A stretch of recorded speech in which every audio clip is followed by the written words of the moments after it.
Yo les trashers! On a tous ici déjà fait du sport, que ce soit du football ou du tennis, et si tous ont leur part de risque, certains ont pour essence même d'être dangereux. Ces sports qu'on appelle sports extrêmes sont bâtis sur la philosophie du toujours plus loin, toujours plus fort, et veulent repousser les limites humaines. Ils ne sont clairement pas à la portée de tous, et chaque année, des personnes se blessent en les accomplissant, voire y laissent la vie. Voici 8 sports extrêmes les plus dangereux, accompagnés de filons.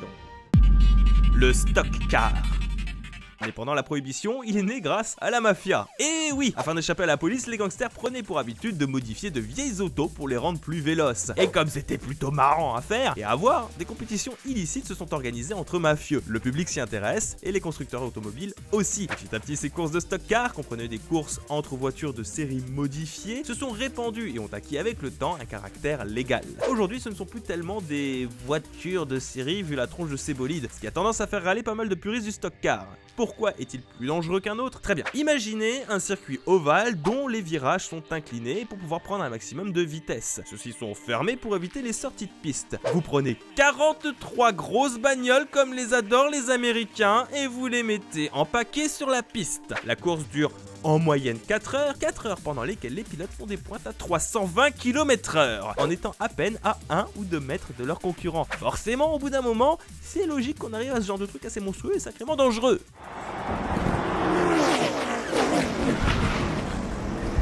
Et des blessés, vous en avez pas mal chaque année. Et pas que les pilotes, les spectateurs aussi. En 2013, des débris de voitures projetées en l'air en ont touché 28. Ah là là, l'Amérique. Bon, vous me direz, en Russie, on fait des courses de tanks, alors bon, chacun son truc. L'apnée, nos limites. Comme vous le savez certainement, si on arrête de respirer, on meurt, et assez vite. 2 minutes pour le commun des mortels. Eh bien l'apnée, c'est ça. Il s'agit d'une plongée dans l'eau avec une interruption de la respiration. Le record du monde d'apnée est de 11 minutes et 35 secondes, et c'est un Français, Stéphane Mifsud, qui le détient.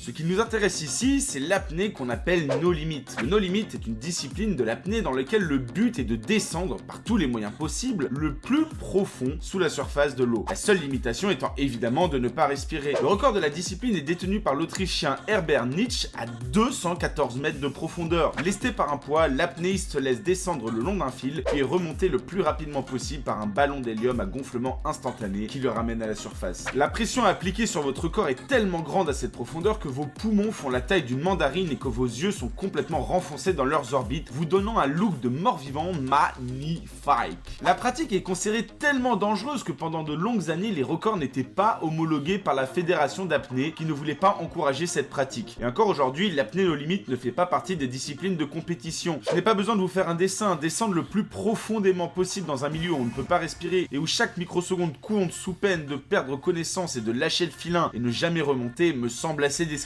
D'ailleurs, rien qu'écrire cette partie et l'imaginer m'a donné des sueurs froides. Les accidents restent heureusement rares vu qu'il y a très peu de pratiquants dans le monde. Le rodéo.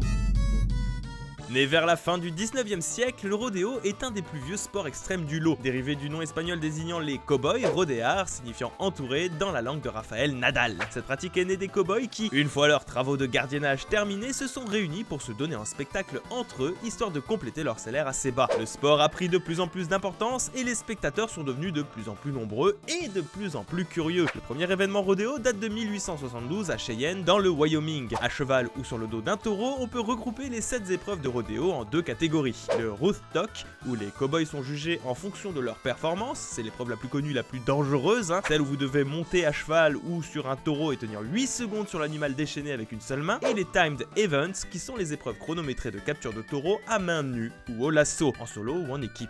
Un taureau pouvant facilement atteindre la tonne, vous vous doutez que se faire aplatir par un bestiau comme ça, c'est pas ce qu'il doit y avoir de plus fun. Et ce ne sont pas les seuls dangers que vous courez. Vous pouvez vous faire empaler par une corne ou expulser à pleine vitesse du dos de la bête. Les vidéos d'accidents sont d'ailleurs légion sur internet, sans compter votre dos qui prend bien cher à ce moment-là, ce qui a tendance à fortement diminuer l'espérance de vie des cow-boys. Les animaux ne sont pas un reste non plus, les lassos les étranglent et sont tous mis avant le spectacle dans des situations de stress intense pour qu'ils puissent ruer avec force le moment venu. Comprenez que beaucoup voudraient voir le rodéo disparaître, mais bon, c'est un sport national, hein. On ne détruit pas des coutumes, ma bonne dame.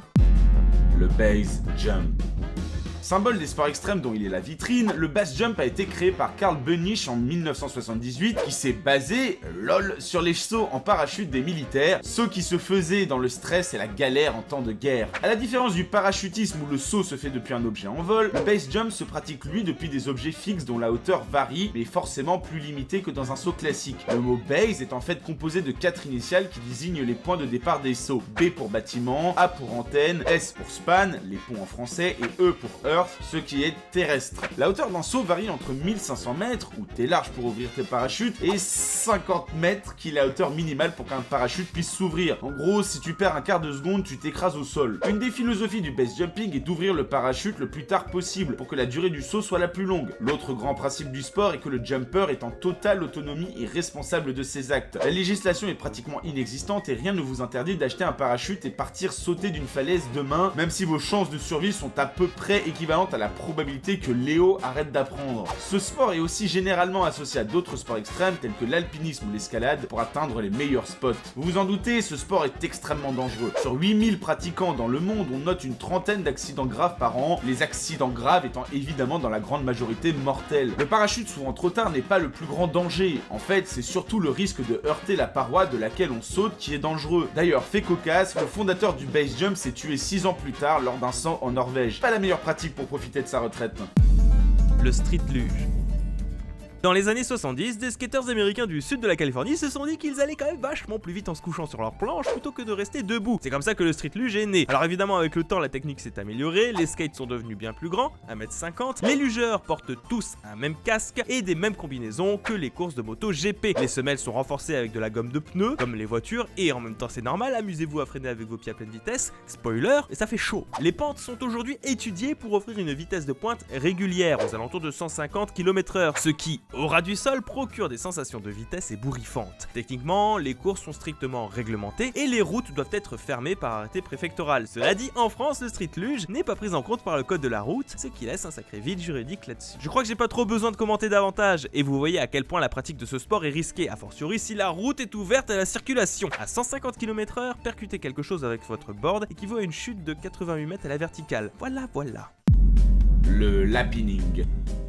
Le lapining est un sport étrange et relativement récent pratiqué par très peu de personnes. Le concept de ce sport est tout bête. Là où l'alpinisme demande de grimper les montagnes, le lapining, qui inversait le L et le A d'alpinisme, requiert de les descendre. Évidemment le plus vite possible, sinon ce serait pas drôle. Créé en 2002 par Eric Baron, vététiste de l'extrême et cascadeur professionnel, le lapining est une course à pied consistant à descendre le flanc de la montagne le plus rapidement possible. Cette discipline s'inspire de deux autres sports, le parcours d'abord, discipline sportive consistant à franchir des obstacles urbains ou naturel sans matériel, et les célèbres courses au fromage d'Angleterre où des dizaines de participants un peu mongols doivent poursuivre un gros fromage qui roule dans une pente et où le but est de l'attraper en premier pour le gagner. Merci les Anglais. Bon, vous vous en doutez, ce sport est dangereux. Courir dans une descente sur du goudron, c'est déjà dangereux. On a vite fait de se péter la cheville ou de finir la course en roulé-boulé. Alors dans une montagne, avec des rochers, du vide et des arbres, ça revient plus ou moins à se balader avec un écriteau. Je veux qu'on me casse les deux jambes, aidez-moi SVP. Perso, l'idée même de m'empaler sur une branche morte qui dépasse du sol me vaccine contre l'idée d'essayer. Les courses avec du monde occasionnent également de nombreux chocs entre participants, et même si l'aspect festif de la pratique est mis en avant, mieux vaut faire gaffe avant de débouler une pente à toute allure. Ah, et puis oubliez pas de vérifier s'il n'y a pas de falaise au milieu de votre parcours, ce serait con.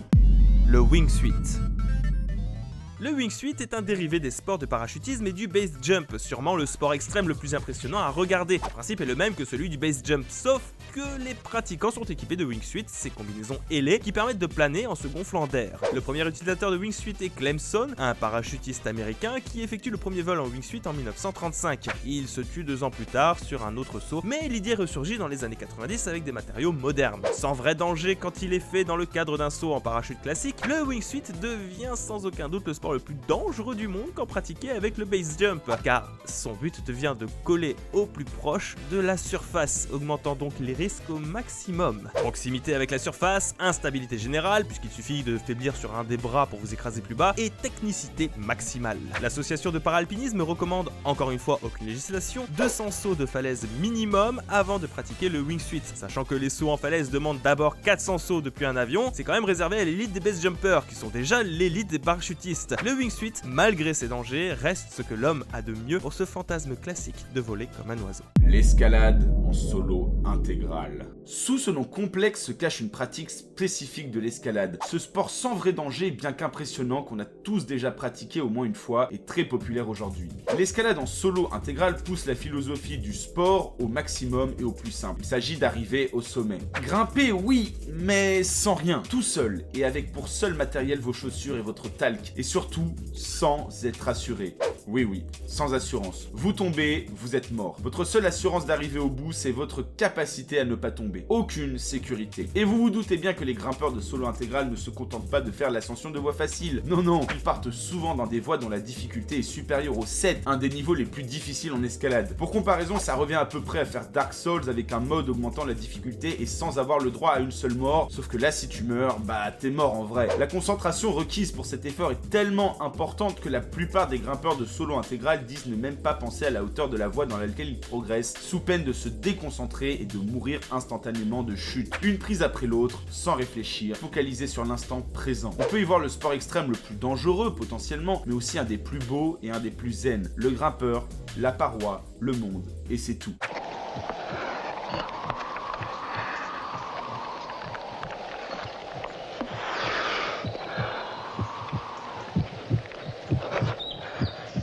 Ah, et pour l'anecdote, Patrick Edlinger, le grimpeur incroyable que vous êtes en train d'observer et qui a popularisé cette pratique en France, est mort il y a quelques années en tombant dans son escalier. L'ironie du sort est parfois cruelle. Tous ces sports sont hyper impressionnants à regarder. Je suis sûr et certain que vous avez eu pas mal de sueur froide ou de haut le cœur en regardant ces hommes et ces femmes risquer leur vie pour ressentir ces substances qui peut leur être mortelles, l'adrénaline.